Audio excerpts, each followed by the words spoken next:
एक गांव में एक साहूकार अपने परिवार के साथ रहता था। परिवार में उसकी पत्नी, एक बेटी और एक बेटा था। शानदार बंगला, नौकर चाकर, गाड़ियां और सब शानो शौकत का सामान था उसके पास। गरीब लोगों को बहुत ज्यादा सूद यानी ब्याज पर कर्जा देना उसका धंधा था।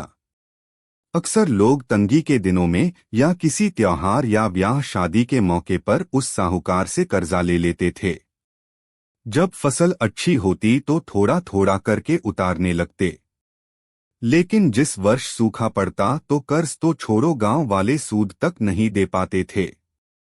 इसी का फायदा उठा वो साहूकार उनकी जमीनों पर कब्जा कर लेता, कब्जा कर उन्हें बेच देता और खूब पैसे कमाता। इस धंधे में उसका बेटा भी उसकी मदद करता। दोनों बाप बेटा हर समय किसी न किसी गरीब की जमीन हड़पने की योजना ही बनाते रहते। एक दिन शहर से एक व्यापारी आया और साहूकार से गांव में जमीन खरीदने की इच्छा बताई।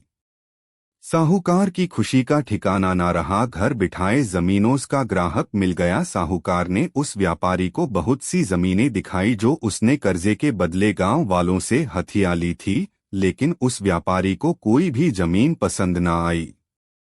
गांव में घूमते हुए व्यापारी को एक जमीन का टुकड़ा पसंद आया। उसने साहूकार से उस जमीन के बारे में पूछा तो साहूकार सोच में डूब गया।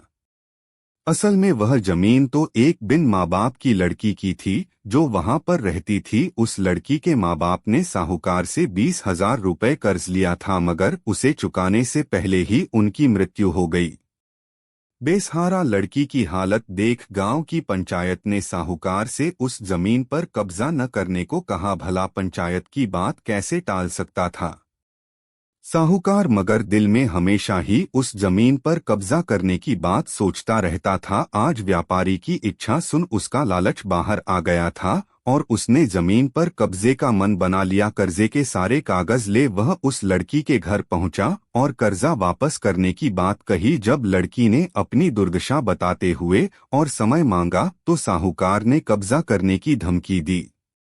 कब्जे की धमकी सुन वह लड़की पंचायत के मुखिया के पास गई और उसकी जमीन को बचाने की दुहाई लगाई। सारे गांव में यह बात आग की तरह फैल गई कि साहूकार उस बेसहारा लड़की की जमीन पर कब्जा करने वाला है। यह बात उड़ते उड़ते साहूकार की बेटी के कान में पड़ी।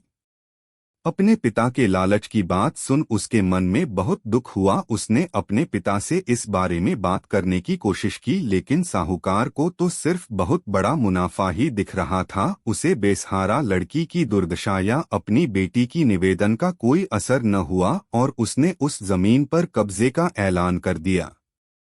साहूकार की बेटी ने भी जिद पकड़ ली कि उस लड़की की जमीन पर कब्जा न होने देगी, पर अपनी एक न चलती देख उसके दिमाग में एक योजना सूझी। अगले दिन सुबह सुबह वह बेसहारा लड़की और उसके साथ 2 लोग साहूकार के घर पहुंचे और कर्ज की 5,000 की किस्त दे दी। साथ में यह भी कहा कि 3-4 महीनों में कर्ज के बाकी रुपए भी उन्हें मिल जाएंगे।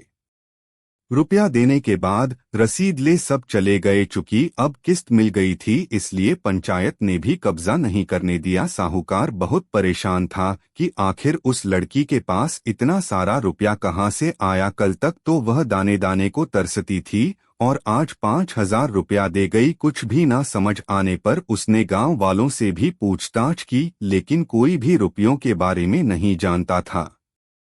कुछ दिनों बाद वह लड़की फिर 2 गांव वालों के साथ आई और कर्ज की बाकी रकम चुकाकर रसीद और कर्ज के सारे कागज ले लिए। साहूकार परेशान हो गया कि आखिर इस लड़की के पास इतना धन आया कहां से। इस तरह कुछ दिन और बीत गए। एक दिन साहूकार को खबर मिली कि उस बेसहारा लड़की ने अपनी जमीन बेच दी है। कुछ कर तो सकता नहीं था, लेकिन उत्सुकतावश जाकर देखा तो चौंक गया। जमीन पर एक बोर्ड लगा था। उस बोर्ड पर जमीन के मालिक का नाम देख साहूकार की मानो सांसें रुक गई हो। मालिक के नाम के आगे लिखा था उसकी अपनी बेटी और उस लड़की का नाम। वह दौड़ा हुआ घर गया और बेटी से पूछा कि यह क्या तमाशा है।